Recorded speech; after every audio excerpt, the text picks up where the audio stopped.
Nutrição em atividade física, metabolismo e prescrição. Aula do professor Renato Nunes, nutrição, ciência e equilíbrio. Olá, seja bem-vindo a mais uma aula de nutrição e atividade física com o professor Renato. Meu nome é Renato e você já me conhece de outras aulas.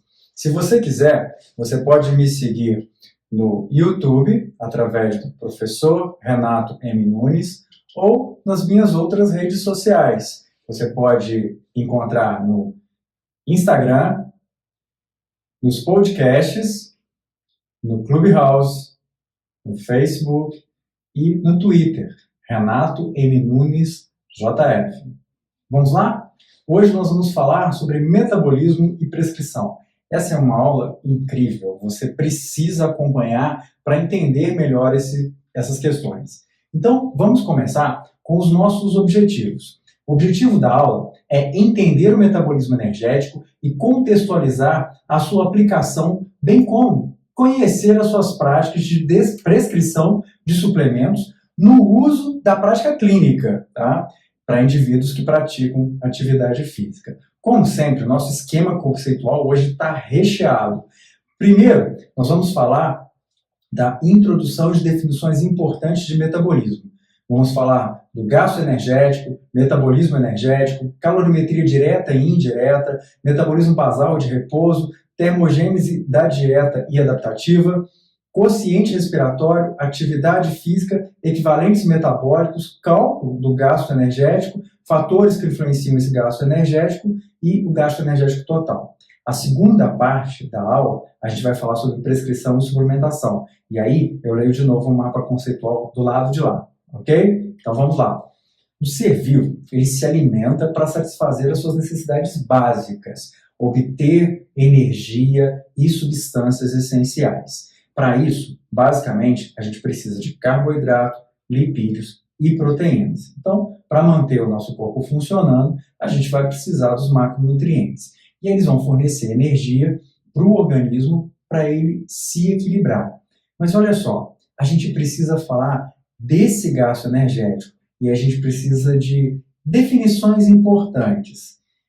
Sente a pegada. Definição importante. Gasto energético, metabolismo energético e valor energético. Essa é para você não esquecer. Fazendo essas definições, você vai entender o metabolismo muscular e como que você consegue ajudar o seu paciente ou o seu partilhante a ter uma construção melhor do próprio corpo, ok? Então vamos para as definições de gasto energético. O gasto energético total, ou JET, ou o diário, que é o GED, reflete diretamente a intensidade da atividade física e o que torna este dado importante para a conduta do nutricionista no esporte e na atividade física. Conduta no treinamento, o que vai ajudar, então, os treinadores no controle de peso ou na modulação do peso, como eu gosto de falar, na avaliação de distúrbios metabólicos, que às vezes acabam acontecendo. Bom, e aí eu preciso definir o metabolismo energético. Então, o metabolismo energético, a avaliação do metabolismo energético é a medida do gasto de energia, ok? Físico, dos processos físicos realizados pelo organismo. A energia gasta pelo corpo humano na forma de gasto energético de repouso, que é o GER, atividade física e efeito térmico dos alimentos ou termogênese induzida pela dieta. Mas como é que eu faço para calcular tudo isso? A primeira coisa é pensar nos métodos que vão determinar o valor energético dos alimentos e do corpo. E aí, um dos métodos é a calorimetria direta, que ela mede diretamente o calor e a energia, né, produzidos pelo alimento. Como é que eu faço isso? Através de uma bomba chamada bomba calorimétrica, que é um recipiente fechado, tá, imerso em água.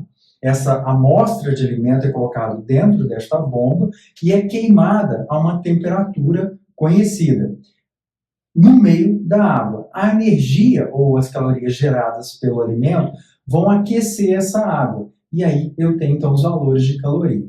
Então, a gente mede a energia bruta do alimento, que significa 1 grama de carboidrato fornece 4,10 calorias.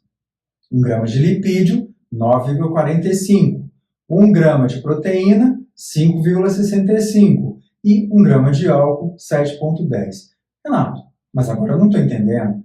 Todo mundo fala que carboidrato e proteína tem 4 calorias e que lipídios têm 9 calorias e que o álcool tem 7. Como é que você colocou esses valores aí? Existem perdas. Esse é o gasto bruto, tá? Se eu tivesse um sistema fechado. Então, nessa bomba calorimétrica, o sistema ele é totalmente fechado, não tem perda de nada. E por isso, esses dados são um pouco diferentes. Quando eu vou observar o dado dos nutrientes no nosso organismo, aí eu tenho uma pequena variação. Eu tenho perdas orgânicas e tenho uma diminuição da própria absorção desses alimentos. Então, dificilmente a gente absorve 100% só o álcool. E olha que interessante, então. A proteína passa de 5,6 calorias, uma perda orgânica de 1,25, uma absorção de 92. Fazendo essas contas, 4 calorias. E aí, da mesma forma, os glicídios, né, os carboidratos, 4,1, perdas de 0,10, absorção de 99, me dá 4 quilocalorias. Lipídios, 9, 0,40, 95%, 9 calorias. E o álcool, eu tenho traços, né, dessa perda, uma absorção de 100%, me dá aí 7 calorias. Como é que eu faço, então, para fazer a medida de caloria do ser humano? E será que eu vou ter que aquecer esse ser humano? Não, gente, calma aí. Não vai colocar ninguém no fogo, tá? Não por enquanto.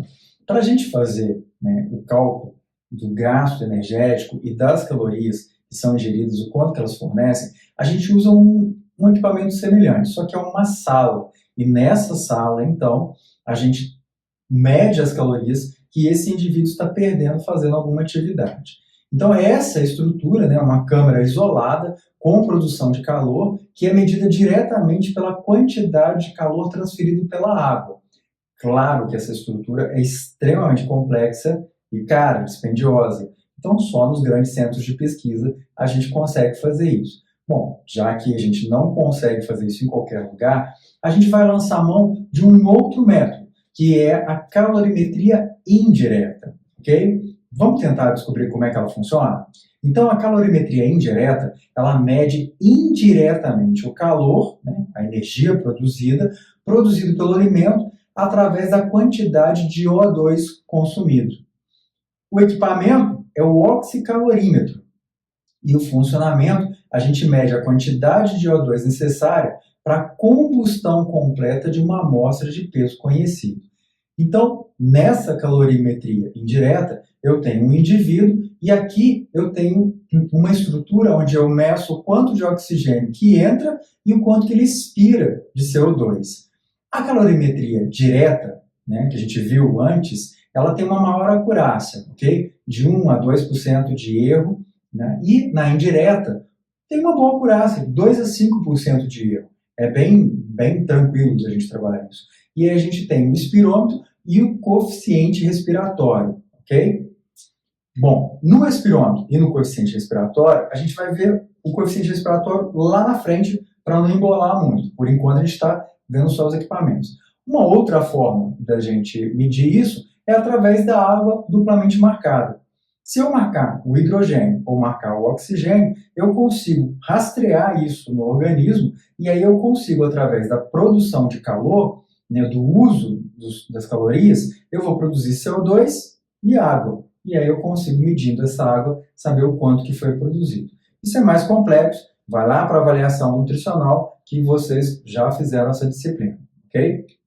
Bom, e aí como é que fica essa calorimetria indireta calculada pelo espirômetro? Bom, basicamente, ela determina também a taxa de utilização de nutrientes através da produção de calor característica de cada um, ok? Então, quando utilizamos no organismo carboidrato, lipídios, são oxidados a CO2 e água, como eu falei anteriormente. A proteína, ela não é totalmente oxidada porque ela tem nitrogênio. Então, existe, né, nesse caso, a ureia, que não sofre a combustão, sendo eliminada pelo organismo. E aí a gente faz a dosagem de urina de 24 horas desse indivíduo. Bom, e aí a gente precisa entender alguns conceitos importantes para a gente não se perder no meio de tanta definição. Vamos a eles? Primeiro, metabolismo basal. O que significa você, ter um metabolismo basal? É a quantidade mínima necessária para as funções vitais de um indivíduo em repouso. Ok? Então, eu estou lá deitado, parado, e aí quanto de caloria eu gasto? Já a taxa metabólica basal, ela é diferente do metabolismo basal. A taxa corresponde à energia gasta em estado pós-absortivo. Então, para aferição, eu preciso de jejum de 12 a 14 horas, repouso em posição supina, acordado, porém sem movimentos, e ambiente termorregulado. A taxa de metabolismo basal, ela é extrapolada para as 24 horas do dia. Então, é importante a gente guardar esse conceito. Tá? Então, eu tenho o meu metabolismo basal, eu calculo a taxa de metabolismo basal, que é um período, e a partir daí eu extrapolo para 24 horas. Bom, e a taxa de metabolismo em repouso? Qual a diferença de um para o outro? A taxa de metabolismo de repouso, ela corresponde à energia gasta em um período pós-prandial. Então, ela precisa de jejum de 8 horas, repouso de pelo menos 30 minutos, deitado em ângulo de 30 graus, acordado, porém sem movimentos, à temperatura ambiente. A taxa de metabolismo de repouso é 20 a 30% maior que a taxa de metabolismo basal. E aí, muitos trabalhos acabam se equivocando. Eles usam a taxa de metabolismo de repouso como se fossem a taxa de metabolismo basal. Por isso que quando a gente vai prescrever a dieta, dá tanta alteração do paciente e dependendo da fórmula que a gente usa. Tá? Então, fique atento a isso. Se você está prescrevendo uma dieta, está fazendo os cálculos, e o seu paciente não está perdendo a quantidade de peso que você programou, pode ser que a fórmula que você esteja utilizando seja feita com a taxa de metabolismo de repouso e não a taxa de metabolismo basal. E aí ela pode estar superestimando esses valores, tá? E, então, já que a gente está falando de repouso, vamos falar do gasto energético em repouso. Esse gasto, ele é de um paciente em repouso durante o período pós-absortivo, ou seja, houve uma alimentação, medido durante o sono profundo após um período de jejum de 12 a 18 horas. Tá? Então, taxa de metabolismo de repouso é diferente de gasto energético em repouso. Não confunda as duas coisas. Tá? Bom, e aí a gente continua falando o seguinte, da mesma forma, a taxa de metabolismo basal é diferente do gasto metabólico basal. A taxa metabólica basal, ela é obtida dividindo-se pelo peso em quilogramas em um determinado período de tempo. Um indivíduo com um peso maior terá uma taxa menor se comparado ao seu gasto metabólico. A taxa de metabolismo basal corresponde à energia gasta em estado pós-absortivo. Necessita para aferição de jejum de 12 a 14 horas. E ela é extrapolada para as 20 horas correspondentes. Então, nesse caso, um indivíduo mais pesado vai ter uma taxa menor. Por quê? Quanto maior o percentual de gordura, menor vai ser o gasto desse indivíduo para fazer o metabolismo. Bom, e aí, o que é importante? Todas as vezes que a gente come, a gente gasta energia. E dessa premissa veio a crença de que se eu comesse várias vezes, eu gastaria mais energia. Ok? Esse gasto com o alimento se chama termogênese induzida pela dieta. E ele também pode ser chamado de efeito térmico dos alimentos. Pode ser classificado em duas maneiras, termogênese obrigatória e termogênese facultativa.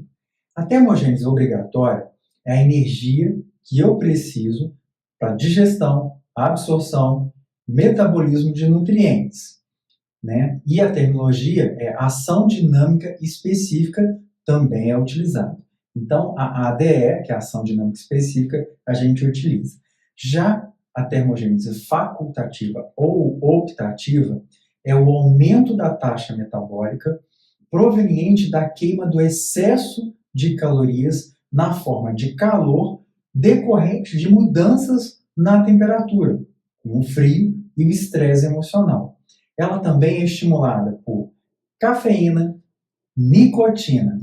Já foi demonstrado que a quantidade de cafeína em um copo de café de mais ou menos 100 miligramas ou 100 ml, fornecida a cada 2 horas, por 12 horas, aumenta a termogênese induzida pela dieta em 8 a 11%. A nicotina tem um efeito similar, e por isso alguns indivíduos, quando param de fumar, tendem a ganhar um pouco mais de peso, porque se eu aumentei a taxa, então quando eu diminuo, se eu aumentei a termogênese, quando eu paro de fumar, eu vou retornar aos níveis normais. Bom, e aí a gente precisa entender uma coisa muito legal. Meninas e meninos, preste atenção. Quociente respiratório. Lembra que eu falei lá atrás? Pois é. O quociente respiratório, que é o RQ, é a proporção de dióxido de carbono produzido pelo organismo em relação à quantidade de oxigênio consumida no metabolismo do nutriente. Então, é uma razão entre a quantidade de CO2 dividido pela quantidade de O2. Eu vou usar aquele equipamento onde tinha uma moça deitada, tá? E aí, olha só que interessante. Os valores de coeficiente respiratório segundo o substrato e a condição do paciente. Então, a oxidação de carboidrato é igual a 1. E a gente vai ver daqui a pouco como que a gente chegou a esse número. A oxidação de um substrato misto, onde tem carboidrato, proteína e lipídio, 0,85. Então, é óbvio, fica óbvio aqui, que se eu estou dividindo CO2 por O2 e esse número foi menor, a quantidade de O2 produzida ela é maior. Então, veja, na proteína, eu tenho de 0,80 a 0,82. Olha a oxidação de gordura, 0,70.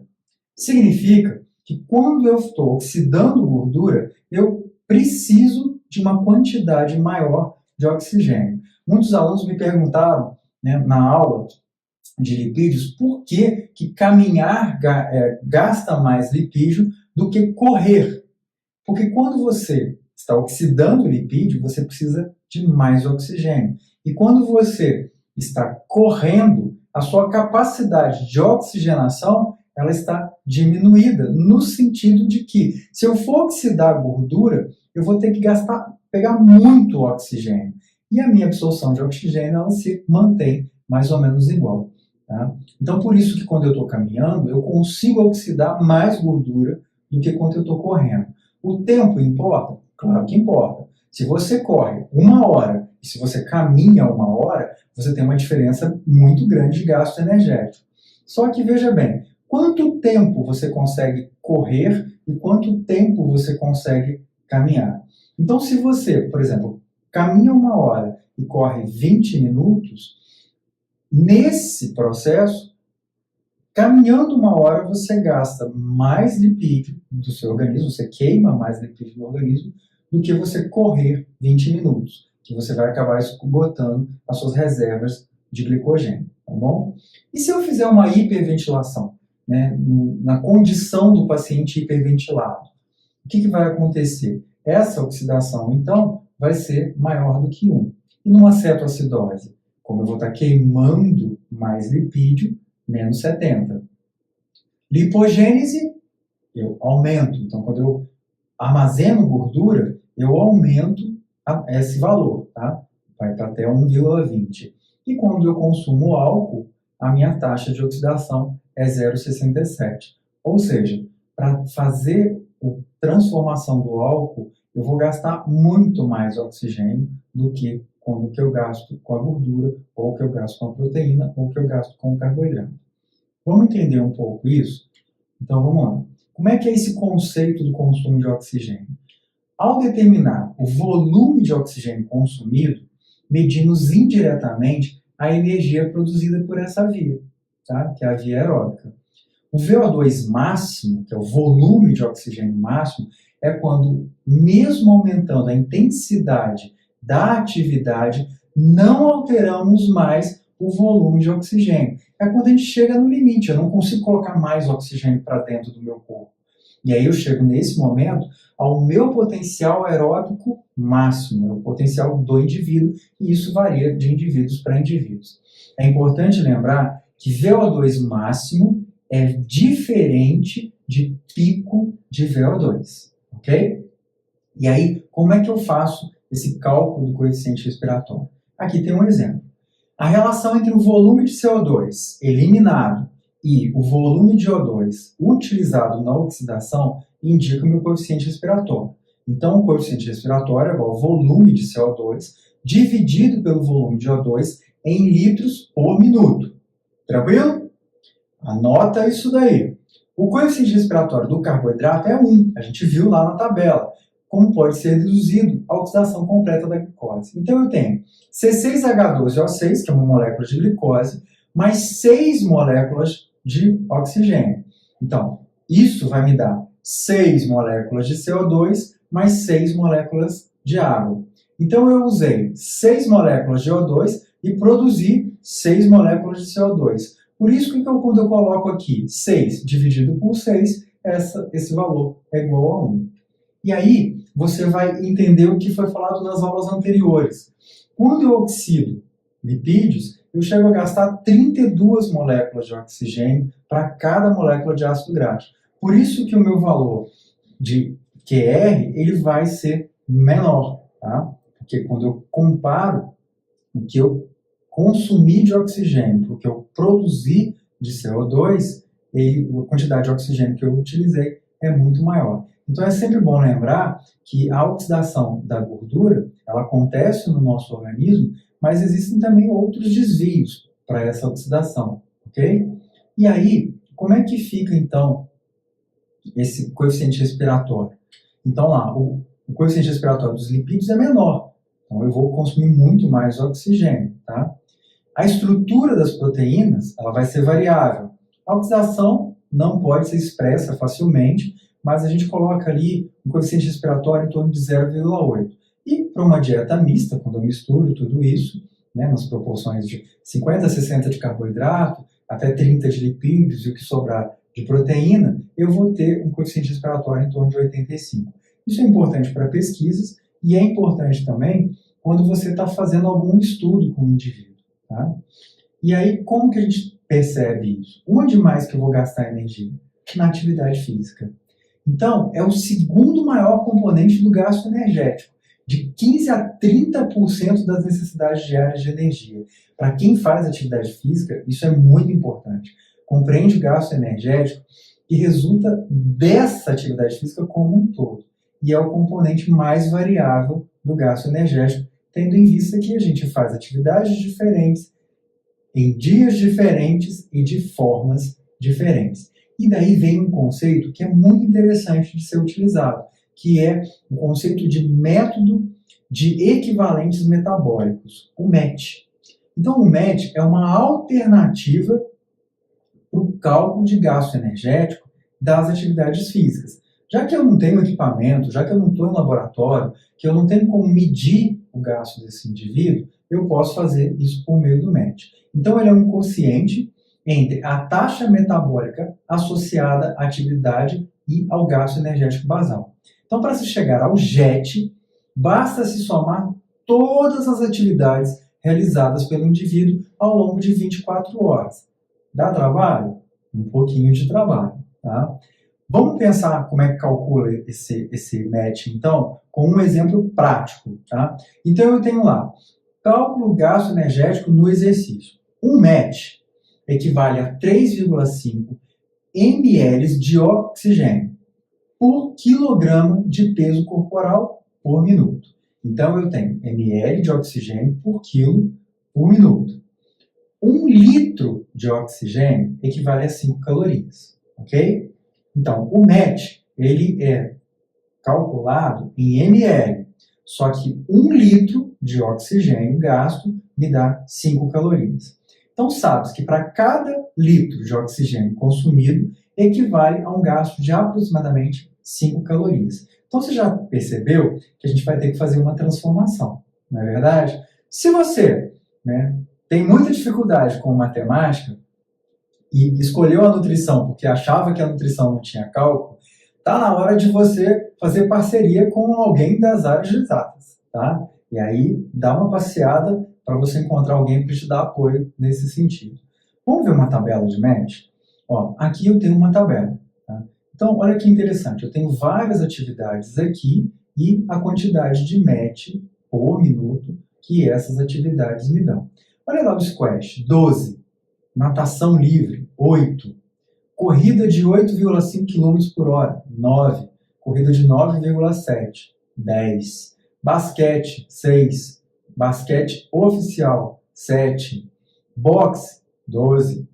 Por isso que muita gente fala assim, eu preciso fazer artes marciais, né? Porque a gente tem um gasto maior em algumas atividades de contato. Ciclismo, 6. Corrida, 17,5 km por hora, 18. E essa corrida, ela é muito rápida, tá? E aí a gente tem o tênis, 7. E assim a gente vai trabalhando esses valores, tá? Então, toda vez que a gente realiza uma atividade física, a gente consome uma quantidade de oxigênio. E aí, para cada litro de oxigênio, eu vou ter um gasto de 5 calorias. Se o MET corresponde a 3,5 ml por quilo por minuto, e um indivíduo, por exemplo, que está aparando o gramado do seu jardim, que tenha 70 quilos e gaste 30 minutos para realizar essa atividade, teria o gasto calculado mais ou menos dessa forma. Então, aparar a grama de jardim tem um MET de 2,5, ok? Então, um MET de mais ou menos 3,5 ml é igual a 3,5 ml de oxigênio. 2,5, que é o de aparar a grama, vai ser mais ou menos 8,75 ml de oxigênio. É só fazer regra de 3. Como o MET, tá, corresponde ao gasto de oxigênio vezes o peso, vezes o tempo que a gente utilizou, então eu vou ter 8,75 vezes 70 quilos, vezes 30 minutos. Isso vai me dar 18.375 ml de oxigênio. Quando eu faço a conversão, 18.000 ml equivale a 18,37 litros de oxigênio. A gente viu, né, então, que 1 litro de oxigênio, 5 calorias. Olha que legal. Se 1 litro de oxigênio, 5 calorias, 18,37, 92 calorias. Então, se você aparar a grama do seu jardim por meia hora, você vai gastar 92 calorias. Você pode falar para mim assim, Renato, isso é injusto. Sim, um bombom tem 90 calorias. E aí você já viu que dependendo do que você come, se você consome muito produto industrializado, você vai ter que aparar muita grama de jardim daqui para frente. Combinado? Vamos então fazer o cálculo das atividades físicas? Ou seja, um indivíduo de 70 quilos gasta aproximadamente 180 calorias por hora cortando grama. Tá? Simplificando, para calcularmos o gasto energético do exercício, podemos utilizar a seguinte equação. O gasto energético do exercício é igual ao MET vezes o peso por tempo em horas. Então, se eu colocar que o MET da grama é 2,5, o peso dele é 70 e a hora é meia hora, eu vou colocar 0,5. E aí eu vou ter em torno de 87,5. Dá uma pequena variação, mas, né, por hora, 175 calorias. É aproximado o que a gente está colocando para você. Se você quer saber o cálculo do MET, você pode ir nesse site aqui. Ó. É só você colocar os dados que ele faz o cálculo para você. É o cdof.com.br nutri1.htm. Tá? Ou você pode utilizar a tabela The Compendium of Physical Activities Tracking Kit. E aí você consegue todos os METs, ok? Mas olha só, vocês viram que tem uns ajustes que são feitos. E da mesma forma, outras pessoas andaram pesquisando sobre MET. E aí, o que foi observado? Estudos recentes, né, mostram, recentes aproximadamente de 2014, tá, mostram e sugerem que se faça uma correção do valor de um MET por meio da equação de Harris-Benedict. Então, 3,5% da taxa metabólica de repouso estimada.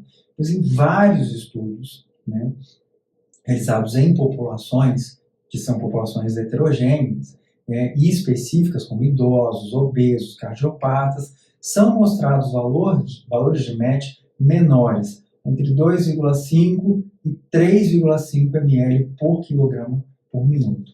Esse fator calculado que pode favorecer um melhor planejamento de intervenções nutricionais e treinamento físico. Se você quiser ler o artigo na íntegra, esse artigo está aqui, ó, limitações da utilização de equivalente metabólico para estimativa do gasto energético em atividade física, ok? Então, importante da gente lembrar, questionamento. O tempo todo você tem que pensar na individualidade desses indivíduos, desse paciente ou desse cliente que você está atendendo.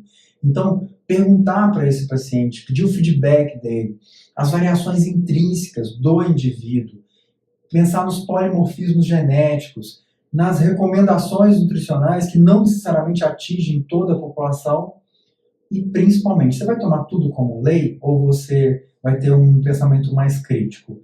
A nutrição, as leis que a gente tem da nutrição, elas foram criadas há muito tempo e muitas vezes não se foi feita uma revisão dessas recomendações, tá? E aí a gente precisa ter uma visão mais crítica. Na prática, muita coisa acaba precisando ser ajustada, ok? Então, pensar nisso. Vamos fazer um resumão desse gasto energético? Porque acho que já está na hora da gente fazer um esquemazinho, né? É muito conceito, é muita coisa para se lembrar, e aí está na hora da gente fazer o resumo do Renato. Olha só, eu criei essa foto aqui para você pensar o seguinte: do vermelho até o azul, eu tenho o gasto metabólico total do indivíduo. Vamos começar aqui, ó. Aqui eu tenho o gasto metabólico basal, tá? E aqui eu tenho o gasto metabólico em repouso, que vai incorporar o gasto metabólico em repouso. A termogênese e atividade física. Juntando tudo isso, eu vou ter, então, o gasto metabólico basal. Só isso, Renato? Não, tem mais coisa. Tem coisas que interferem em tudo que a gente faz, tá? E aí, a gente precisa pensar neste gasto energético no que pode interferir nesse indivíduo. Então, é óbvio que homens têm um metabolismo basal maior do que as mulheres. A idade vai diminuindo o metabolismo basal, tá? Porque eu vou ter perda de massa magra e aumento de gordura. Além disso, a superfície corporal. Quanto maior a superfície, quanto maior a área, maior a perda de calor. Manutenção de calor significa maior metabolismo basal. Secreções das glândulas endócrinas, principalmente tiroxina, eu tenho no hipotireoidismo, pode diminuir de 30% a 40% do metabolismo basal, e no hipertireoidismo pode aumentar em até 80%. Tá? O que mais que vai alterar o meu metabolismo? Febre.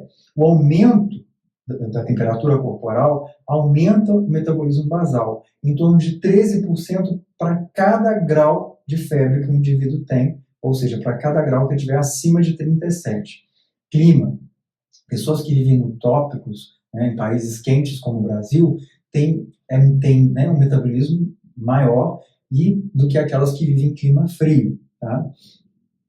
Então, desculpa, menor do que as que vivem em clima frio, porque no frio a gente precisa produzir calor, ok? Estado nutricional, desnutridos crônicos têm metabolismo basal até 50% menor. Então, veja, a deficiência nutricional ela é importante. A desnutrição baixa o metabolismo basal. A deficiência nutricional faz com que você acumule gordura. Automaticamente você também tem uma deficiência no metabolismo basal, você diminui o metabolismo basal. E a gravidez, em contrapartida, você está criando uma nova vida, é uma das coisas mais lindas do mundo e tem um custo. Ela aumenta de 20% a 28% o metabolismo basal. E aí eu preciso fazer o cálculo energético, né? Eu preciso juntar tudo isso e fazer o cálculo do quanto esse indivíduo gasta. Bom, neste cálculo, existe um monte de fórmula que você pode usar e aí você já está careca de saber todas essas fórmulas, ok? E a gente não vai se ater, porque isso é a parte de avaliação nutricional que você já viu em outra disciplina. Mas, basicamente, é importante você entender esse metabolismo. Por quê? A partir do entendimento disso, a gente vai fazer o cálculo da prescrição desse indivíduo. E aí a gente vai fazer a prescrição e, se necessário, a suplementação. Vamos falar um pouquinho disso? Prescrição, suplementação, a difícil arte de fazer bem feito. Uma prescrição bem feita, gente, é raro, viu? E quem consegue fazer essa prescrição bem feita é considerado um excelente profissional. Como eu falei, já que agora a gente vai para o lado de prescrição e suplementação, vamos reativar o esquema conceitual. Então, o que a gente vai ver a partir de agora? Nós já vimos toda a primeira coluna, agora a gente vai para a segunda coluna. Então, prescrição e suplementação. Nós vamos falar do hexagrama da avaliação nutricional, que é um mecanismo que eu criei para poder fazer a avaliação nutricional. As recomendações específicas para indivíduos que fazem atividade física, suplementação e as legislações, o alimento funcional e o suplemento, quando for prescrever, o que eu vou observar, né? Estabilidade térmica, estabilidade luminosa, o que é uma formulação, a concentração e o sítio ativo de absorção, a forma farmacêutica, fator de equivalência, posologia e exemplos de prescrição. E aí eu vou dar um exemplo fantástico. As meninas lindas que estão assistindo essa aula vão adorar esse exemplo, então fica de olho, porque essa dica vale ouro. E o panorama de metabolismo e de prescrição, que você já conhece, é o panorama do Renato. Vamos lá? Vamos falar do hexagrama da avaliação nutricional? Então aqui nós vamos começar a pensar o seguinte: quando eu faço uma avaliação nutricional, eu tenho que pensar na anamnese nutricional, na avaliação física, na avaliação clínica, na avaliação alimentar, na avaliação bioquímica e na avaliação avançada. Essa avaliação avançada, provavelmente você só vai chegar depois de formado. Ela requer um pouco de conhecimento mais específico, e aí você vai precisar de uma pós-graduação, ou em nutrigenômica, ou em nutrição clínica funcional, né, ou em fitoterapia, e aí você vai estar num outro patamar, ok? Então, vamos pensar nessa avaliação, e quando a gente estiver fazendo a avaliação, pensar em algumas recomendações que são muito importantes para indivíduos que fazem atividade física, ok? Então, esse é o meu famoso hexagrama, são 6 etapas para a gente fazer uma avaliação bem feita, tá? Eu pensei nisso, desenvolvi isso em 2014, então já tem um tempinho, e eu uso isso na minha prática clínica. Quando eu vou para um ambulatório, quando eu vou atender um paciente, eu sempre penso nessas relações que eu preciso observar do paciente. A anamnese completa dele, fazer uma boa avaliação clínica, uma avaliação física desse indivíduo, pensar em todos os exames bioquímicos que porventura ele já tem ou que eu vá pedir, fazer a avaliação alimentar e a partir daí uma avaliação avançada com as técnicas avançadas que existem, né, para a nutrição funcional, para a genômica nutricional e tudo que puder estar como ferramenta para o nutricionista. Então, a partir disso, eu vou pensar nas recomendações. Então, veja, a tabela vai resumir as principais recomendações dietéticas para atletas e praticantes de atividade física, segundo as recomendações da Sociedade Brasileira de Medicina do Esporte, publicadas em 2003 e em 2009. Então, tem um tempo que isso já foi feito.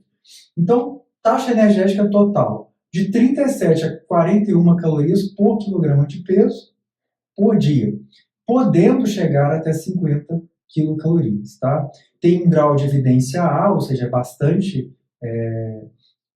comprovado, né? Desculpa, tem um nível de evidência 2 e um grau de recomendação A, então é bem recomendado, tá? Em 2019, isso passou manteve, né, de 37, 41 e 50. Carboidrato, de 5 a 8 gramas, né, pode chegar até 10. Nível de evidência 2, grau de recomendação A. Sofreu alguma alteração, né, podendo chegar a 10, e foi acrescentado provas longas de 7 a 8, e após a atividade física, de 0,7 a 1,5. Então, guarda essa tabelinha, anota, é importante. Quanto a gente vai prescrever, então, de proteína para esse indivíduo? Bom, endurance, 1,2 a 1,6. Treinamento de força, 1,4 até 1,8. Tá? Aqui a gente mudou um pouquinho, foi de 1,6 a 1,7. Lipídios, 10% saturados, 10% poliinsaturados e 10% monossaturados. 1 grama por quilograma por dia, de 8 a 10 gramas por dia de ácido graxo essencial, 10% saturado, manteve, e não usar menos do que 15% do valor calórico total. Por quê? Abaixo de 20% do valor calórico da dieta vindo de lipídios, ou seja, quando eu dou calorias de lipídios menos do que 20%, eu começo a comprometer a produção de hormônios anabólicos. E aí esse indivíduo pode ter uma perda de rendimento, inclusive perda de massa muscular. Tá? Então a gente não recomenda abaixar de 20% os lipídios e nunca abaixo de 15%. Tá? Vitaminas. Pode-se prescrever vitamina C e vitamina E. O nível de evidência já cai para 7, ou seja, é uma coisa substancial, e o grau de recomendação é C. Então, 500 a 1.500 gramas por dia, e o vitamina E, baixo grau de evidência científica. Então, a gente não recomenda mais para atividade física. Ok? O que a gente tem lá de minerais? Suplementação de zinco, tá? Não recomendado. Cálcio, 1.000 miligramas por dia. Ferro, 15 miligramas para mulher, 10 miligramas para homem. Aqui a gente tem um grau de recomendação e um nível de evidência adequado. Isso em 2009, tá? Continua o zinco não recomendado e manteve as recomendações anteriores. Antioxidantes, não existia recomendação, e aí vitamina C, A, E, mais cobre, mais zinco, com enzima Q10, atletas de alto desempenho com deficiência de ingestão. Para quem não está entendendo nada sobre grau de recomendação e nível de evidência, eu coloquei essa tabelinha aqui. Tá? Então aqui eu tenho o grau de recomendação, o A sempre usado, o B geralmente indicado, o C a critério do profissional, o D em geral não se deve usar e o E não é para usar nunca. E o nível de evidência, muitos estudos até a extrapolação de resultados que não é recomendado. Tá? Então sempre que vocês puderem, procurem nível de evidência e grau de recomendação. Um dia eu dou uma dica de uns sites bem legais que tem tudo isso. Bom, então vamos continuar nessas recomendações. Já que algumas vitaminas, né, são recomendadas de forma específica, eu, né, procurei mais informações, e aí em 2015, esses dois caras aqui embaixo publicaram essas recomendações. Ó. Tiamina, riboflavina, niacina, vitamina B6, cálcio, magnésio, ferro e zinco. Tá? Então eu tenho aqui as recomendações. Tá? E o exercício pode aumentar a necessidade de B6. O cálcio, atenção para a ingestão de cálcio, tá? Que é importante na prevenção de osteopenia, de fraturas, de estresse e perda de mineral ósseo. Tá? Magnésio, cálcio, ferro, zinco e magnésio podem ter ingestão inadequada em dietas restritas. Ferro, pode ocorrer deficiência de ferro, e a gente tem que estar atento a isso. E o zinco, atletas vegetarianos estão em risco de deficiência de zinco. Então a gente viu que o zinco não é indicado para atleta, mas em atletas vegetarianos sim. Tem mais uma recomendação que eu encontrei para atletas, essa de 2014 também. Aqui de novo, ó, evidência científica adequada, sugestiva e sem evidência científica, ok? Então, quando eu coloco aqui, ó, reposição hídrica, bebida isotônica, ok? Hipotônica, glicerol e arginina, aumento da endurance, ácido cítrico, proteína, BCAA e creatina. Então, eu tenho um nível de evidência adequado nessa coluna.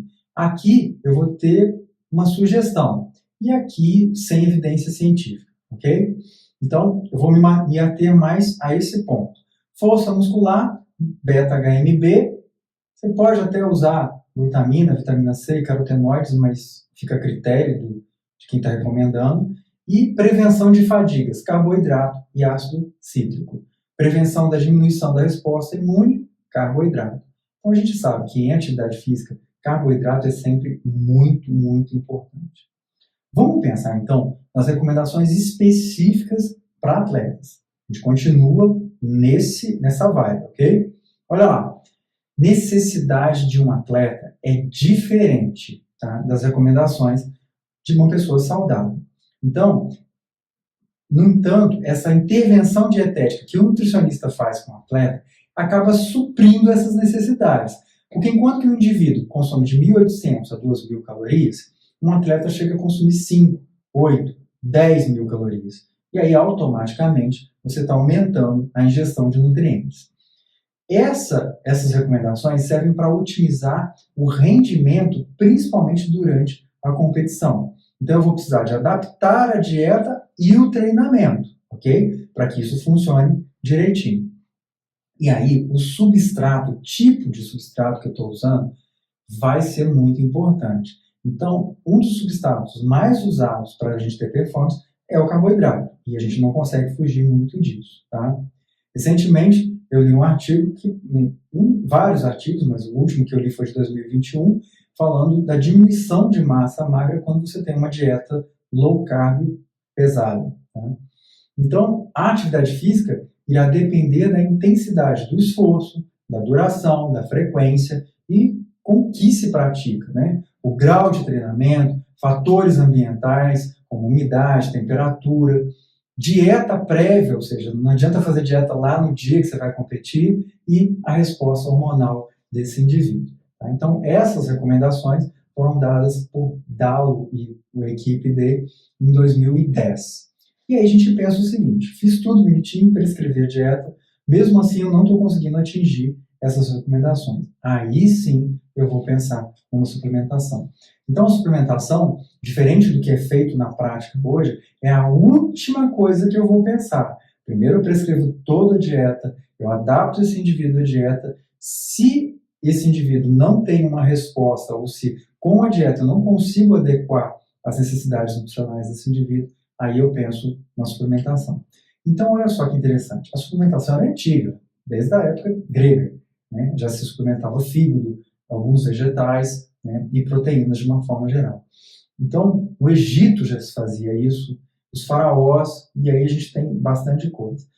Eu coloquei aqui o consumo,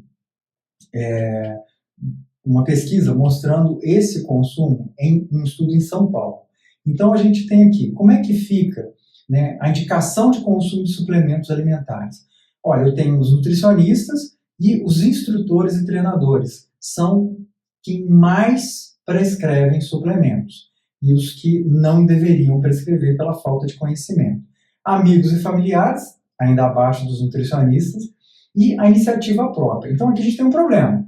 Eu tenho um profissional que está treinando, que não sabe necessariamente nutrição, que está indicando um suplemento sem ter uma alteração na dieta, porque a dieta só pode ser alterada pelo nutricionista. E eu tenho um indivíduo leigo que não entende absolutamente nada sobre alimentação e nutrição, que acaba se autossuplementando. Eu tenho ainda, então, academias, né, instrutor, iniciativa, instrutor por iniciativa própria, e aí a gente vai tendo esses valores. E aqui eu tenho o seguinte, por que as pessoas tomam suplemento? A grande maioria, aumento da massa muscular, repositores energéticos, regulação do metabolismo e prevenção de doenças, queimadores de gorduras e outros. E como é que fica isso? Os coaches são os grandes responsáveis pela prescrição de suplemento, 44%. A internet, 36%.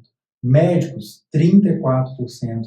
E os nutricionistas, 26%. Eu tenho um orgulho desse povo que faz nutrição, porque é um povo que sabe o que está fazendo, que está, né, cada macaco no seu galho, né, cada guaxinim no seu lugar. E a gente sabe o que está fazendo, então a gente tem autoridade para prescrever. O restante está prescrevendo em grande quantidade e, no final das contas, só está gastando dinheiro, né, de quem está sendo indicado por isso. Então, procure um nutricionista, converse com ele, entenda que alimentação não é coisa de modista, tem que ser com um nutricionista. Tá? E aí a gente vai pensar, quando é que esse nutricionista, que é o meu orgulho, né, que não sai prescrevendo suplemento à torta e direito, ele deve usar o suplemento. Então, o nutricionista deve ser o profissional né, capaz de compreender e indicar a correta suplementação. Para o indivíduo, a partir do momento que seja considerado necessária essa suplementação, e não somente por conveniência ou por pressões do mercado. O mercado não pode sobrepor a nossa ética profissional. Eu não posso indicar um produto porque eu tenho algum benefício a partir dessa indicação. Tá? Isso descaracteriza o profissionalismo. Então, a gente tem sim os produtos, eles são úteis, são necessários, podem ajudar, dando vantagem para a gente na praticidade, mas só realmente quando eles forem necessários. E por isso a gente tem legislação. Vamos entender um pouquinho dessa legislação? Falar o que está acontecendo hoje em dia sobre a legislação de suplementos? Então, a gente tem normas, tá, para esses suplementos. E, segundo a legislação vigente, né, a gente tem 2003, 2018, a resolução de 2018, a resolução de 2020, que são referentes à rotulagem e prescrição de suplementos. Então, essas resoluções são todas ainda utilizadas. E aí, me parece que a mais importante resolução de suplementos, que é a 2006, que aborda o que a gente vai falar hoje, né, dessa aula. Observar a individualidade metabólica. Cada indivíduo responde de um jeito. Eu já cansei de ver pessoas que usaram whey protein e tiveram esteatose hepática. Então, precisa-se perceber a individualidade. Avaliar a existência de deficiências nutricionais. Não adianta você prescrever um suplemento proteico se você não dá uma alimentação adequada para esse indivíduo, ele não tem um aporte de calorias, ele não tem um aporte de vitaminas, de minerais e de compostos bioativos. Priorizar a alimentação como conduta e não o suplemento. Gente, é inadmissível um paciente sair de um consultório com uma lista de suplementos e sem uma dieta prescrita. Quando é que esse nutricionista vai fazer o cálculo? E aí, se as proteínas extrapolarem, ele vai tirar, então, da comida a proteína e vai suplementar, qual é o custo disso? Qual é o raciocínio lógico dessa prática? Não caia nesse golpe, tá? O golpe está aí, cai quem quer. Nutricionista que prescreve suplemento sem te entregar a dieta, alguma coisa muito errada está acontecendo com esse profissional, tá? O golpe está aí, cai quem quer, fico alerta.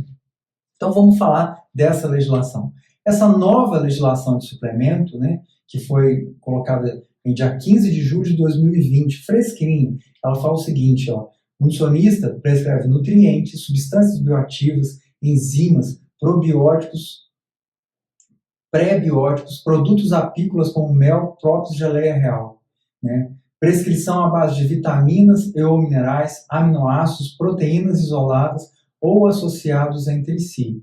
E aí, a gente pode prescrever, mas a gente vai excluir a via anorretal. Tá? A gente não pode prescrever por essa via. Então, aqui é bem legal vocês lerem essa legislação e entenderem isso. Além disso, o que a gente tem? Comprovação científica. Nós não podemos prescrever algo que não esteja comprovado. Isso é um erro grave, tá? E sério. Interpretação crítica. Dose segura e efetiva para cada indivíduo. Tá? Quantidade da prescrição.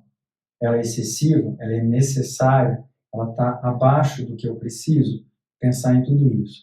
Nunca ultrapassar os níveis máximos de segurança. E aí lembrar que existe uma instrução normativa de julho de 2018.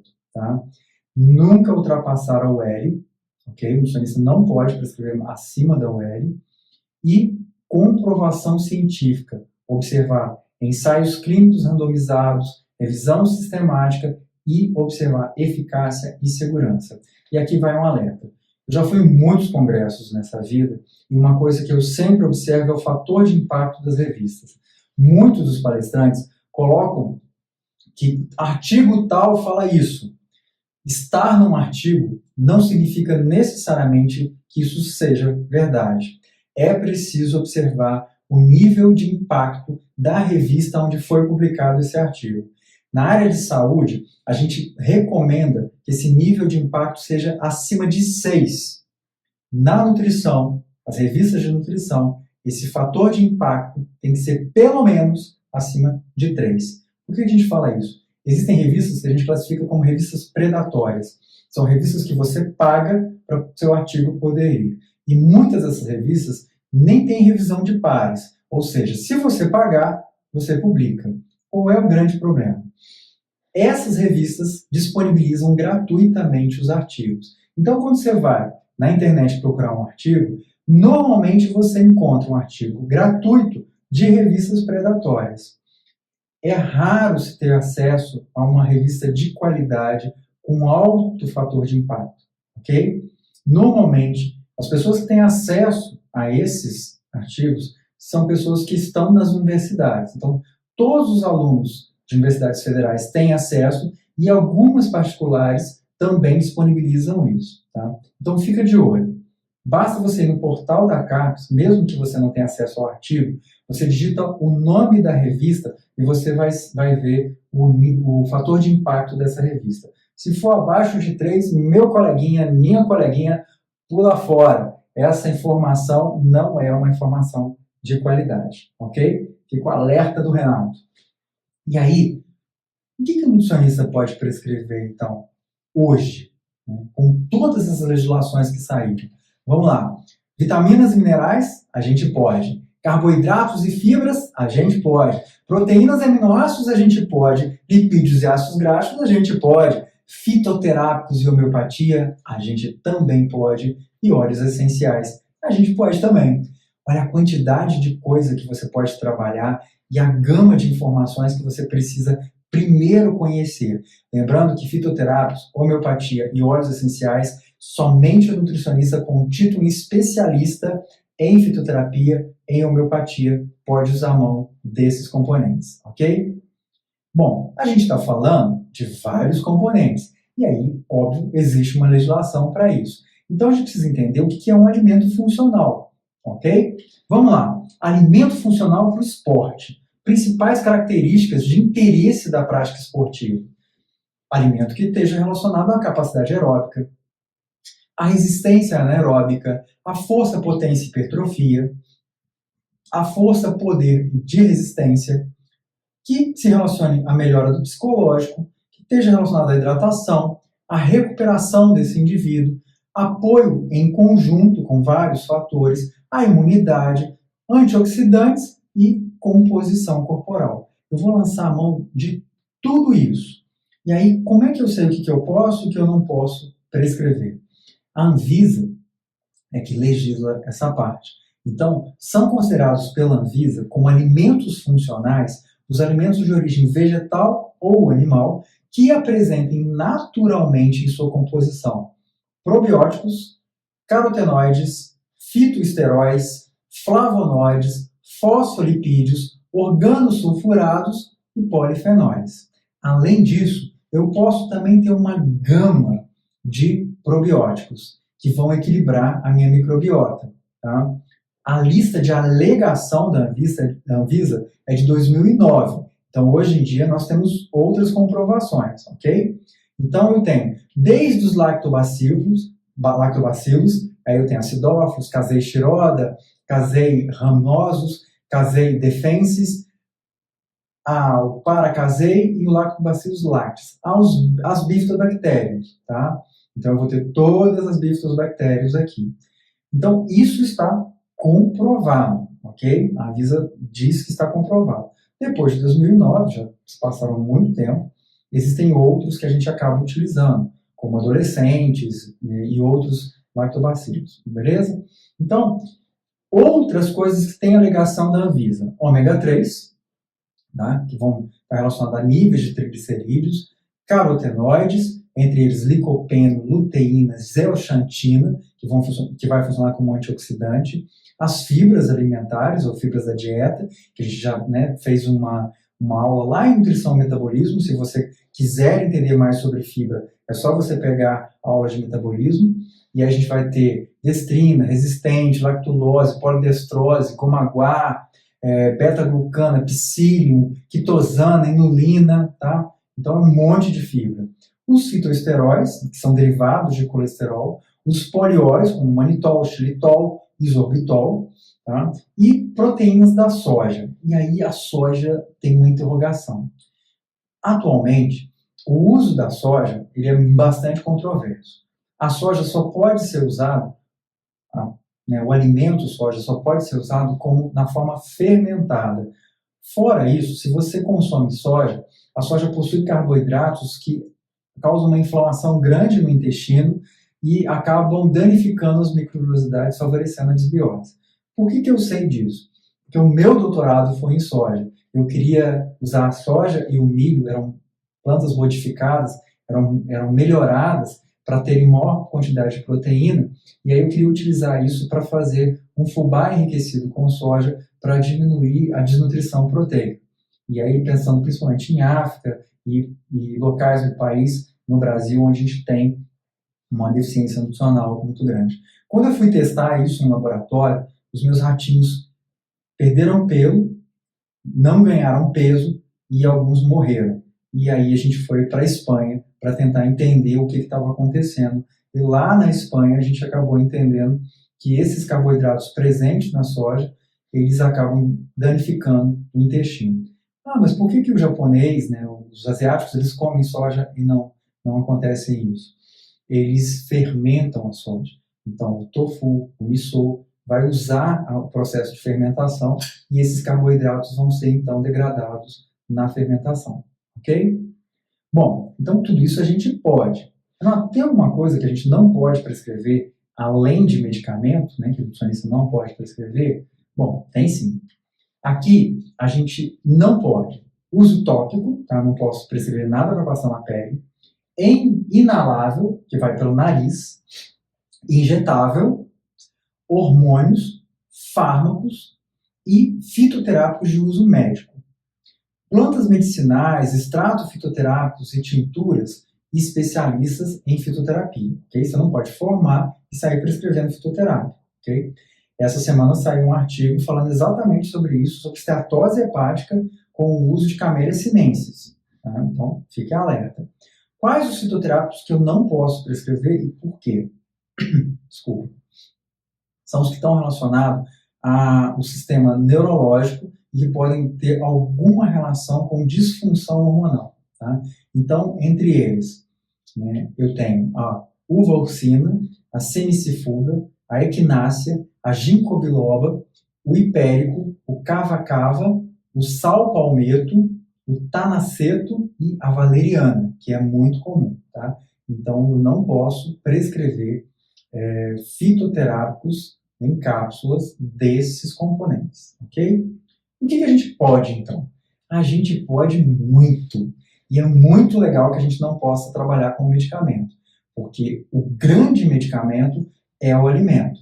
Nenhum medicamento vai ter os compostos bioativos que um alimento tem. Por melhor que ele seja, por mais tecnologia que exista, o alimento tem um sinergismo que nenhum medicamento vai ter.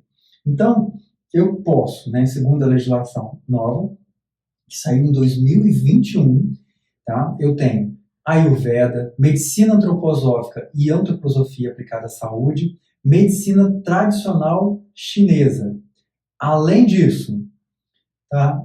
A apiterapia, exceto a apitoxina, aromoterapia, homeopatia e terapia de florais. Então, lembra dos florais de Bach? A gente já está habilitado para isso, ok?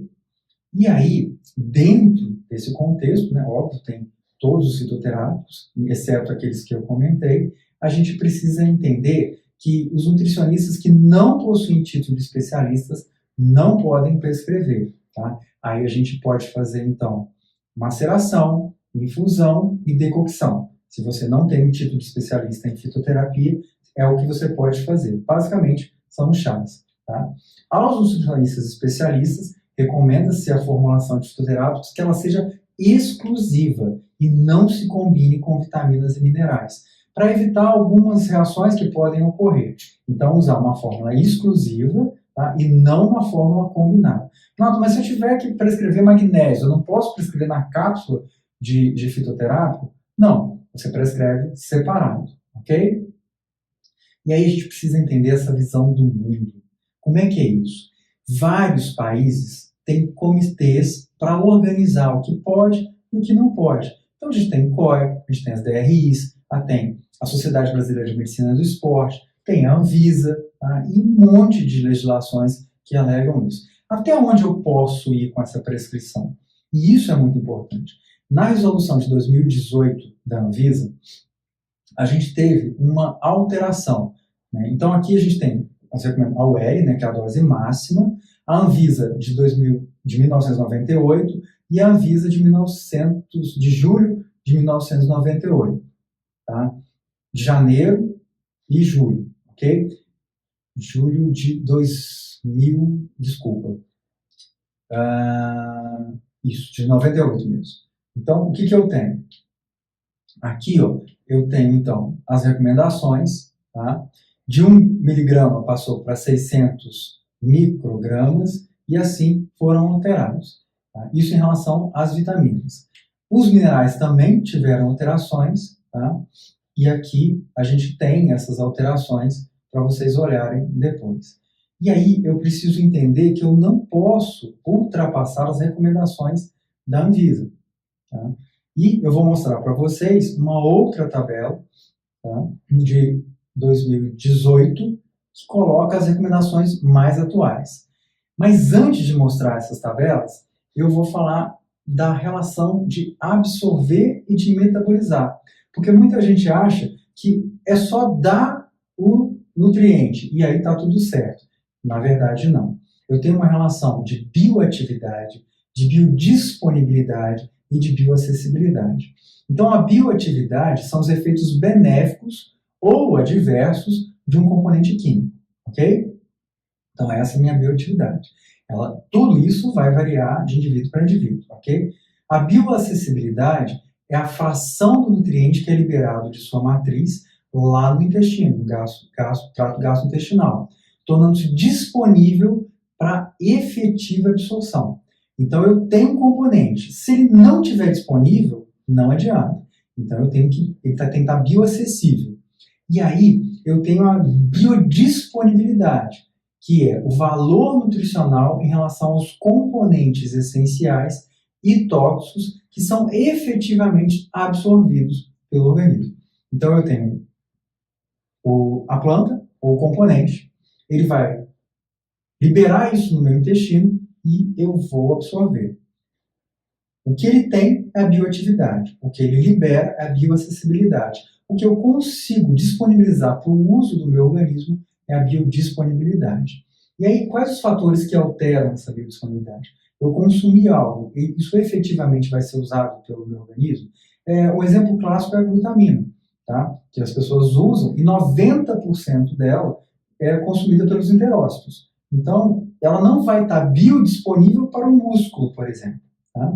Então, ó, forma química, temperatura, pH, composição do alimento, né, composição da refeição, separação mecânica desse alimento, a metabolização intestinal e hepática desse componente. Então, por exemplo, um exemplo clássico é a cúrcuma. A cúrcuma tem a curcumina, e a curcumina é um potente anti-inflamatório. Só que a curcumina, ela fica biodisponível no meu organismo por 30 minutos. E aí, o que eu faço? Se eu consumo cúrcuma com pimenta, a piperina torna a curcumina insolúvel. Então, ela passa a ficar 6 horas no meu organismo. Começou a entender esse conceito de biodisponibilidade, bioatividade e bioacessibilidade? Então, como eu falei da cúrcuma, olha que interessante. Se o indivíduo tiver disbiose, não se indica usar cúrcuma. Por quê? Você vai piorar a disbiose desse indivíduo. Porque a cúrcuma está intimamente relacionada à questão microbiana. Então, ela é um potente antimicrobiano.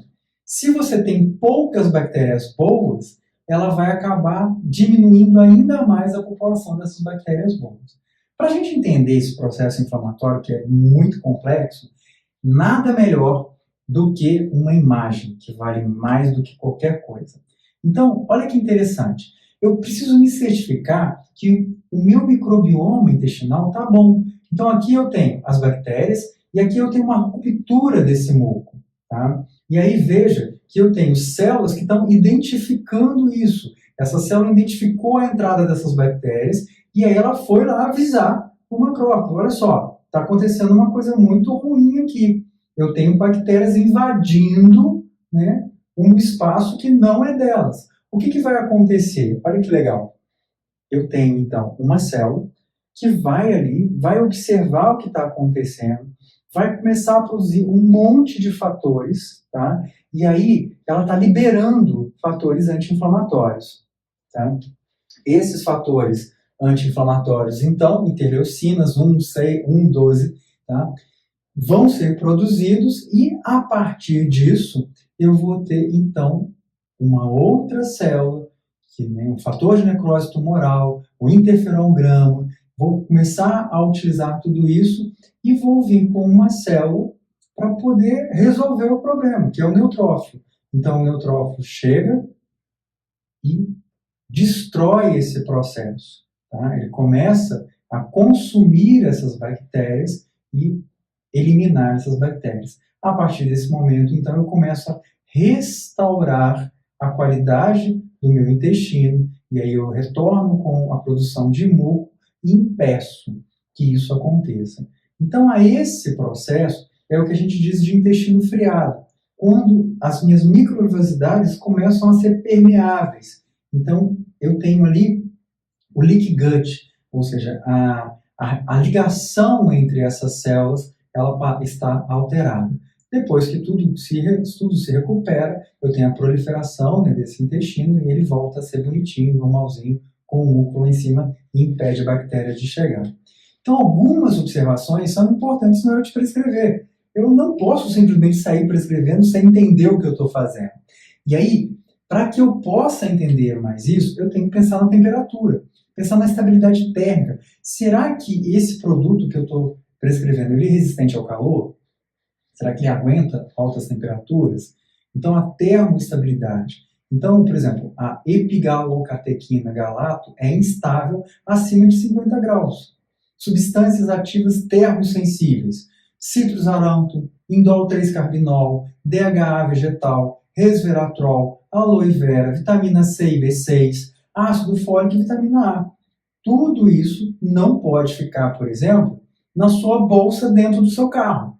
Você vai perder a atividade desses compostos, ok? Então, eu tenho que pensar na estabilidade térmica, temperatura, termosensibilidade. Na prática, é isso que eu falei. No transporte, eu vou ter uma oscilação de temperatura. Então, para esses compostos, eu vou evitar, por exemplo, a prescrição de bases que são associadas a altas temperaturas, como, por exemplo, chocolates, cappuccino, gomas e sopas. Que eu posso prescrever e colocar esses nutrientes, tá?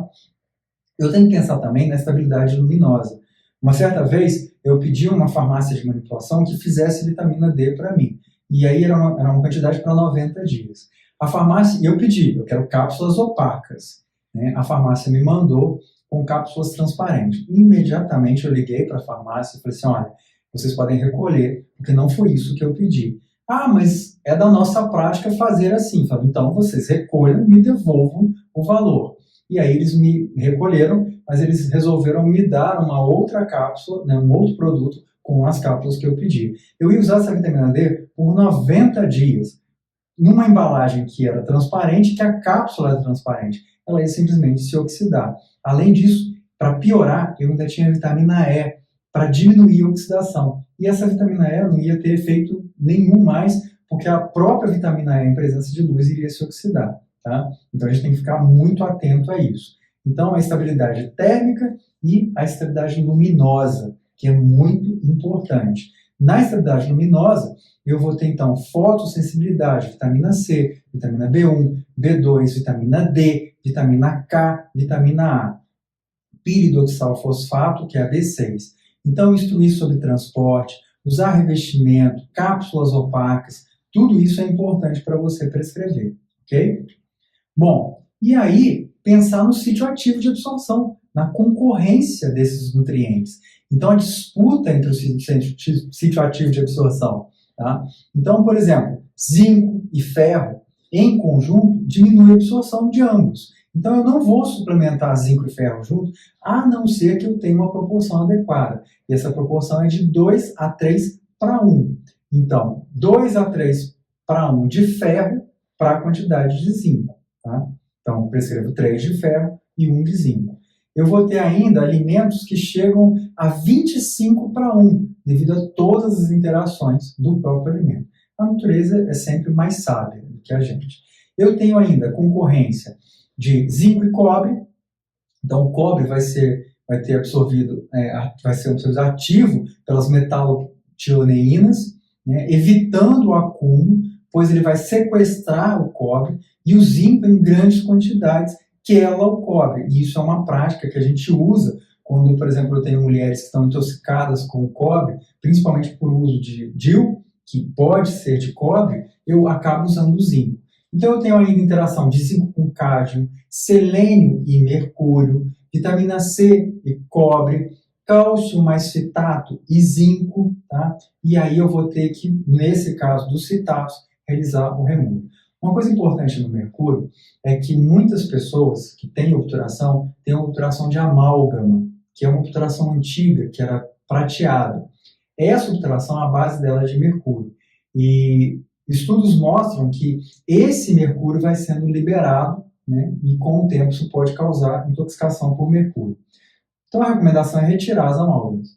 Só que quando a gente retira, a gente precisa fazer isso com um dentista especialista, porque o simples fato dele colocar um bisturi solta um vapor de mercúrio que a gente acaba inalando e ele é 1000 vezes a quantidade recomendada. Então não é incomum, depois da retirada de amálgamas, a pessoa tem intoxicação por mercúrio e vir a ter, por exemplo, uma depressão ou algum outro problema, inclusive de doenças crônicas e doenças autoimunes, tá? Então fica o alerta também. Bom, agora a gente precisa pensar, né, na prática, como é que eu vou fazer isso? Então, antes de ir à prática, eu tenho que entender que dificilmente uma suplementação vai ser efetiva se o paciente já está fisiologicamente adequado, tá? Então, não adianta eu querer prescrever selênio, por exemplo, se a quantidade de selênio que esse paciente consome já é adequada. Se ele consome 2 castanhas do Pará por dia, eu não preciso prescrever selênio, a não ser em casos excepcionais, onde eu tenho polimorfismos e outras condições. Então, quando eu vou prescrever, o que uma fórmula ela tem, né? Primeira coisa, o princípio ativo. E aí, são os princípios ativos que são extraídos da matéria-prima que tem propriedade terapêutica. Então, eu posso usar ubiquinona, curcumina, L-theanina e assim sucessivamente. Tá? Quando eu prescrevo isso, eu preciso completar essa cápsula, né? E aí eu tenho alguns componentes que são inertes, ou seja, não tem ação. Entre eles, são substâncias, né, naturais ou sintéticas que vão ser adicionadas ao suplemento com a finalidade de corrigir ou melhorar características organolépticas, farmacotécnicas e tecnológicas do suplemento. Então, por exemplo, a vitamina E é adicionada ao ômega 3 para evitar a oxidação. E eu posso ter também coadjuvante terapêutico, que são substâncias que vão ser adicionadas para potencializar. O exemplo que está aqui é o exemplo da curcumina com a piperina, ok? Bom, e aí eu vou ter o veículo, que pode ser líquido, pode ser sólido ou semissólido. Então, onde eu vou colocar esse componente? Eu vou colocar no xarope, vou colocar numa cápsula, vou colocar num sachêzinho, vou colocar dentro de uma barra de chocolate? Como que eu vou fazer que eu vou veicular esse produto, tá? E aí eu tenho parte líquida da fórmula, tá? Flavorizantes, eu posso usar xarope de cacau, xarope simples, solução, óleos ou ésteres, tá? Também pode ser usado. E aí, além desses veículos, né, eu vou ter os excipientes sólidos ou semissólidos. São substâncias farmacologicamente inativas que atuam como veículo para o princípio ativo, completando a massa ou completando o volume. Eu vou ter ainda diluentes, como solúvel, né, lactose, sacarose, manitol, insolúveis, amido, celulose, e no final, se ainda tiver espaço nessa cápsula, para que ela possa se fechar adequadamente, a gente coloca QSQ, quantidade suficiente para. E aí quem determina essa quantidade é o farmacêutico. Então, ele vai usar amido, celulose, fosfato de cálcio, e aí ou você decide o que você quer usar, ou ele decide, tá bom? Você coloca a critério do farmacêutico. Muitas vezes eu coloco celulose microcristalina, no caso de prescrição em pó, né? E quando não tem, o próprio farmacêutico liga para mim, olha, posso substituir por isso? E aí a gente acaba autorizando ou não, dizendo que tem que ser aquilo que foi determinado por uma razão clínica, tá bom? E aí, bom, além disso, eu posso utilizar molhantes que vão minimizar a repulsão de pós com a água. Então você já deve ter feito chocolate e você vê que ele não dissolve. Então, para dissolver, a gente usa adsorventes que fixam produtos voláteis e absorvem água. Então, a sílica, o carvão ativado, a gente coloca dentro para poder não dar umidade. Desintegrantes, que aceleram a desagregação do comprimido em água. Lubrificantes, que conservam o maquinário, dão brilho às cápsulas ou conferem uniformidade no enchimento da matriz. Além disso, eu posso pensar em um monte de coisa para fazer uma prescrição. Eu vou pensar em substâncias tampões, tá? Em moduladores da dissolução, que vão retardar ou acelerar a dissolução desse fármaco. Então, por exemplo, eu tenho cápsulas que são cápsulas gastroresistentes, conservantes, que vão ser usados para proteger a fórmula, né, quando há risco de contaminação ou de crescimento microbiano, como, por exemplo, extratos orgânicos, ácido benzoico, ácido sórbico, os álcools glicóis, como álcool etílico, glicerina e álcool benzílico. E, para dar gosto, eu vou ter flavorizantes e edulcorantes. Então, os flavorizantes são usados para mascarar sabor e odor, podem ser sintéticos e naturais, e os edulcorantes são substâncias que vão adoçar. Sacarose, xilitol, sucralose, sorbitol, manitol, sacarina, né? E aí a gente escolhe o tipo que a gente quer, tá bom? Além disso, eu tenho os corantes, que vão gerar cor nos produtos. Eu vou ter corantes naturais e corantes sintéticos. E aí fica a critério de cada um. Lembrando que em pacientes alérgicos a gente não usa corantes sintéticos, ok? Então fica claro isso na hora de prescrever. Você coloca a observação, não utilizar nenhum tipo de corante sintético, okay? Na formulação. Porque a cápsula pode ter, e aí você tem vários tipos de possibilidades de uso de corantes sintéticos. Bom, como é que, pensando então nessa fórmula farmacêutica, vamos dar uma resumida nisso. A gente tem a fórmula farmacêutica, e aí a gente tem as fórmulas farmacêuticas sólidas, então granulados, cápsulas, tá? Cápsulas duras, cápsulas brandas. A gente tem as semissólidas, que são as pomadas, pastas, ceras, tá? Que normalmente o nutricionista não usa. As líquidas, tá? Então a gente tem, por exemplo, xarope, a gente tem outros componentes líquidos, e as gaseosas, que são os inaladores, ou os aerosóis, que a gente também não usa. Quando o nutricionista vai prescrever, na maioria das vezes a gente usa pó, né, ou líquido, e aí você tem algumas opções, mas o que a gente mais vê na prática são as cápsulas. Então eu vou dar só uma passadinha nelas para a gente entender melhor. Lembrando, gente, que essa é uma aula relâmpago para você sentir o gostinho do que é você prescrever. Se você realmente, né, está formando em nutrição, ou já é formado, é um recém-formado, eu te aconselho a fazer uma pós, onde você vai aprofundar esses conhecimentos. Aqui é só para você saber que existe isso. Então vamos pensar nas cápsulas? Então, existe uma diversidade de tamanhos, de composição e de revestimentos de cápsulas. Aqui a gente tem a gradação dessas cápsulas, a numeração delas, então vai de 3 zeros a 0,4.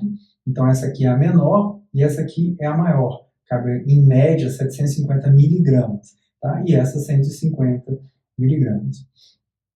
Então a gente varia isso. E aí eu tenho cápsulas de gelatina, né, que pode ser a composição e revestimento, de gelatina colorida, cápsulas vegetais à base de clorofila, V-caps, hidrocaps, que são registradas, cápsulas de tapioca, como a tapiocaps, de fácil abertura, tá? Gastrointestinais resistentes, que é a DR-caps, de liberação prolongada, tá? Slow Release Caps. Tá? Além disso, além das cápsulas, o que eu posso usar? Filmes orodispersíveis, comprimidos orodispersíveis que dissolvem na boca, gel, pastilhas, gomas, sachês ou efervescentes, xaropes e comprimidos sublinguais. Tá? O importante é que depois que você determinar o tipo que você vai usar, você precisa saber a quantidade que você vai usar. E aí entra o bendito do fator de equivalência. Lembra que eu falei para você dele lá atrás na aula? Pois é, agora eu vou te explicar o que significa fator de equivalência.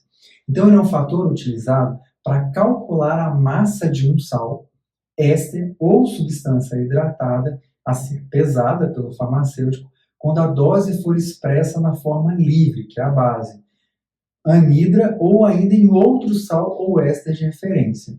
Então, o fator de equivalência ele será igual a 1 quando a dose expressa no próprio princípio ativo utilizado. Então, exemplo, princípio ativo, cloridrato de amitriptilina. Então, as doses são expressas em cloridrato de amitriptilina. O fator de equivalência é 1. É o que eu vou usar, é o que o médico está prescrevendo. Só que ele vai ser maior do que 1 quando o princípio ativo for um sal, ou um éster, ou uma substância hidratada, e as doses forem expressas de forma livre, tá? Anidra ou ainda em outro sal ou éster de referência. Tá complicado? Eu vou te explicar. Por exemplo, o princípio ativo é o basilato de amlodipino. As doses são expressas em termos de amlodipino base, só que eu tenho basilato. E eu só quero o amlodipino. Então, eu preciso fazer uma conversão desses valores. Então, ao invés de 1, ele passa a ser 1,39. Princípio ativo, metildopa, sesc hidratada. As doses vão ser expressas em 1,13, porque ela tem uma hidratação ali que não é o que eu quero. Fosfato complexo de tetraciclina. As doses são expressas em cloridrato de tetraciclina. Então, eu não quero fosfato. Eu preciso retirar esse fosfato. Então, se eu colocar uma quantidade de composto que eu quero de cloridrato de tetraciclina, eu quero uma quantidade X de cloridrato de tetraciclina. Eu tenho que multiplicar essa quantidade por 1,3 para eu chegar ao quanto que vai ter nessa cápsula. Essa cápsula vai ter o fosfato complexo de tetraciclina, com a quantidade de cloridrato de tetraciclina que eu desejo. Tá? Então, isso é o fator de equivalência. Vamos dar um exemplo de como é que se calcula esse fator, e isso é feito pelo farmacêutico. Mas por que o nutricionista tem que entender isso? Pela quantidade de cápsulas que vão ser utilizadas no final. E aí, lá no final, vocês vão entender por que eu estou explicando isso. Então, olha só. Lembrar que o equivalente grama corresponde a 1 mol dividido pela valência. Então, exemplo, o salbutamol ele faz equivalência para o sulfato de salbutamol. Fórmula molecular, sulfato de salbutamol. C3H21NO3 mais o sulfato que está do lado de fora. O peso molecular do sulfato de salbutamol é de 576 gramas. O equivalente grama do sal é igual a essa quantidade dividido por 2, ok? Porque a fórmula molecular do salbutamol é C3H21N2 duas vezes H2SO4. Então, por isso que divide por 2, ok? Então, eu vou ter, calculando essa quantidade aqui, eu vou ter 12 vezes 13. Por quê? Eu tenho 13 de carbono e o peso molecular do carbono é 12. O peso do hidrogênio, 21, porque são 21 moléculas de hidrogênio. 14, né, que é o peso do nitrogênio, mais 3 moléculas de oxigênio. Então, eu tenho 152 mais 21, mais 14, mais 48, que vai me dar 239. Então, veja, eu tenho 2 moléculas de sulfato, que eu vou dividir, que vai me dar 288. e eu tenho uma molécula de salbutamol, tá? Então eu tenho aqui o peso molecular de salbutamol, 239. O equivalente de salbutamol é o mesmo. O equivalente do sal dividido pelo equivalente base é o meu fator de conversão. Então eu vou ter o equivalente gramas de sulfato de salbutamol dividido por gramas de salbutamol. Então eu tenho 288 dividido por 239.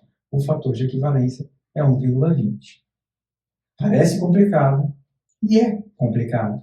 Por isso que é o farmacêutico que faz isso. Mas por que eu tenho que entender isso? Quando eu vou prescrever magnésio, por exemplo, eu quero prescrever magnésio para o meu paciente para diminuir a inflamação e aumentar a performance muscular desse paciente.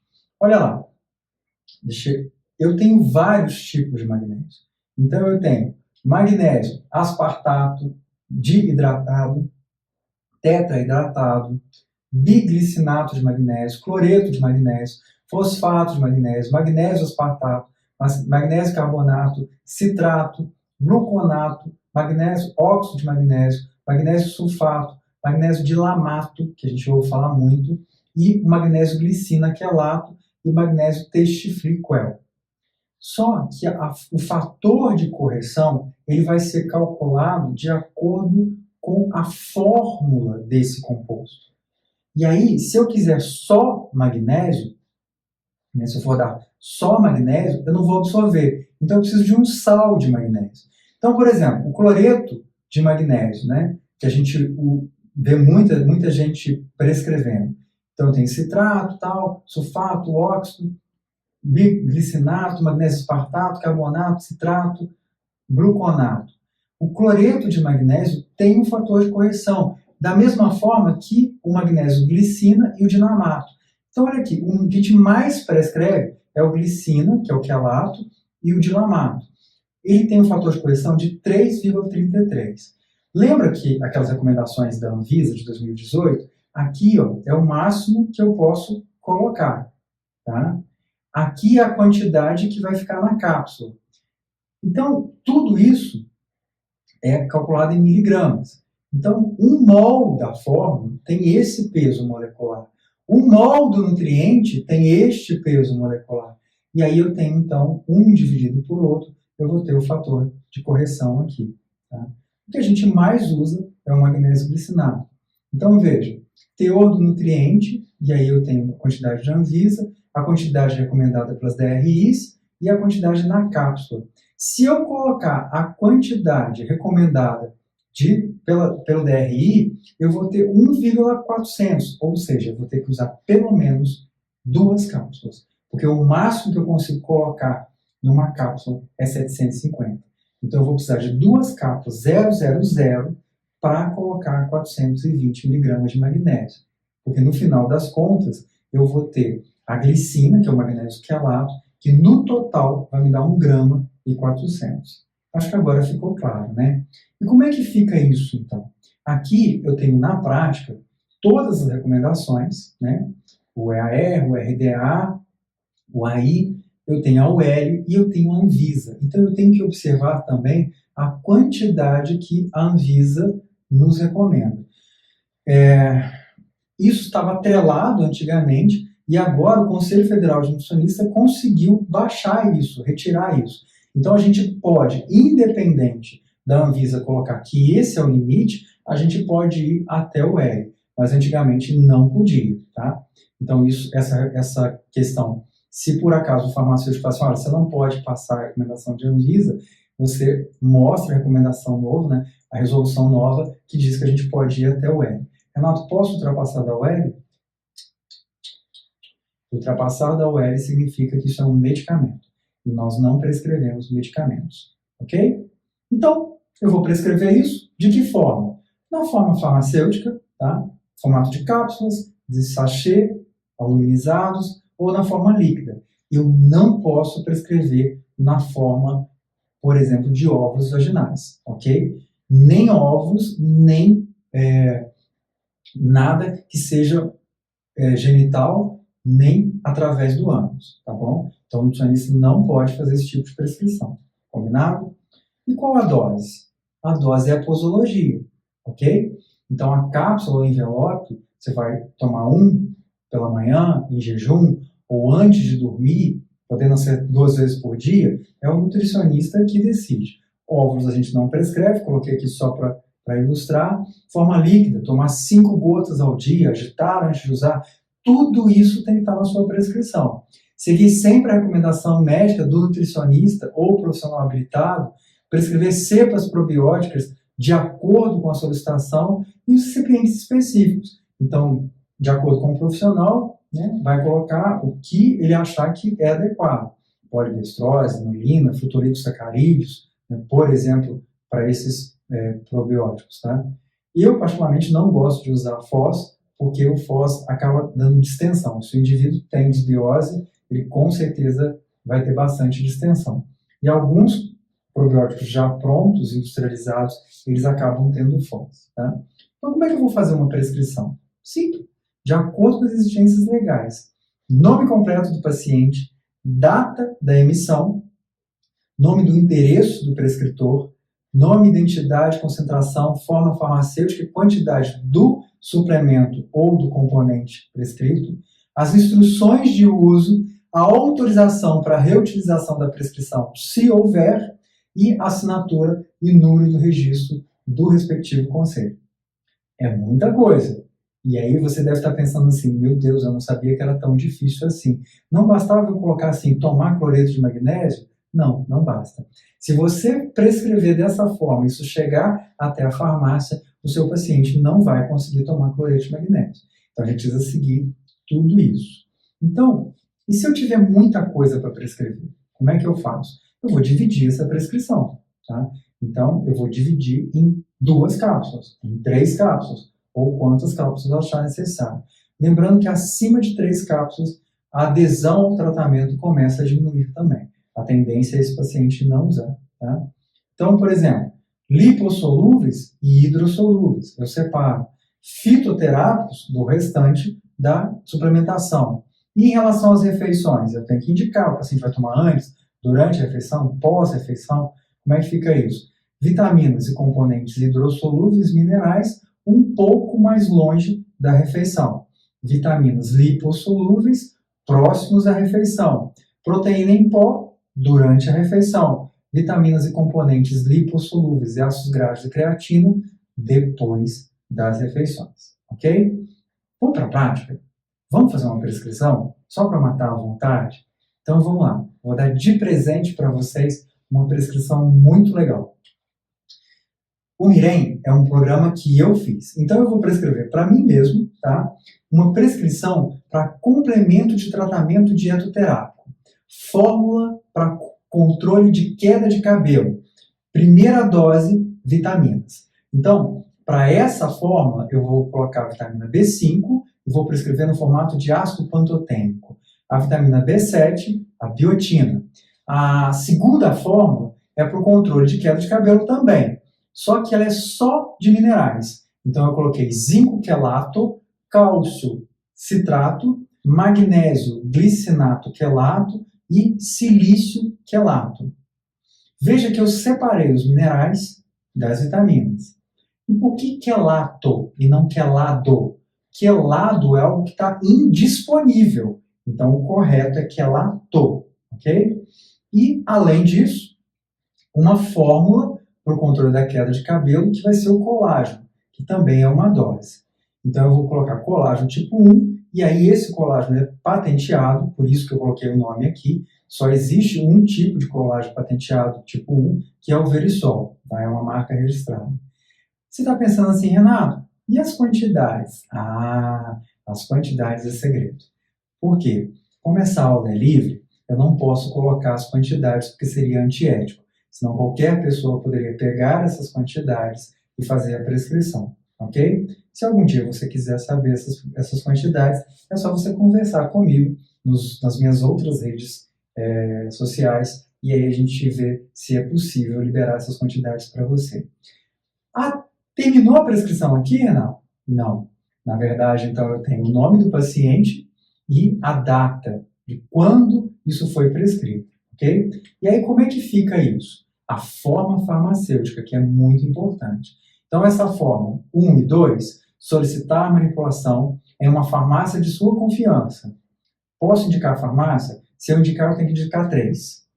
Em quantidade para 30 dias. Então, eu determinei que ele vai consumir isso por 30 dias. A gente não suplementa por mais de 3 meses, ok? Na forma de cápsula, contendo excipiente, que é SP, quantidade suficiente para, à base de celulose microcristalina. Cápsula opaca de gelatina isenta de corantes artificiais. Na fórmula 3, que é colágeno, manipular em sachê, pó, efervescente, edulcorante sucralose, sabor laranja ou a critério do paciente. Se ele não gostar de laranja, ele pode colocar limão ou sem sabor. Modo de uso: consumir uma dose durante a manhã, 30 minutos antes de uma refeição. Então, 30 minutos antes do café da manhã. Período de uso: por 60 dias. Validade da prescrição: por até 3 meses após a assinatura. Então, depois que eu assinar essa prescrição e entregar para o paciente, ele tem mais ou menos 3 meses para providenciar essa prescrição, ok? Ele pode fazer a prescrição total, ou seja, pode pedir para manipular para 60 dias, ou ele pode fazer 30 dias esse mês, 30 dias no outro mês. Por que eu dou um mês a mais? Por conta do pagamento dos pacientes. Então, se esse mês ele estiver apertado, estiver com o pagamento comprometido, ele ainda tem mais um mês para poder solicitar a prescrição. Então, eu vou, após tudo isso, assinar, colocar o meu carimbo, colocar a data, né, e entregar para o paciente. Legal, não é? Eu gosto muito de fazer prescrição. Quando necessário, é fantástico. Antes da prescrição, eu gosto de fazer mesmo a dieta.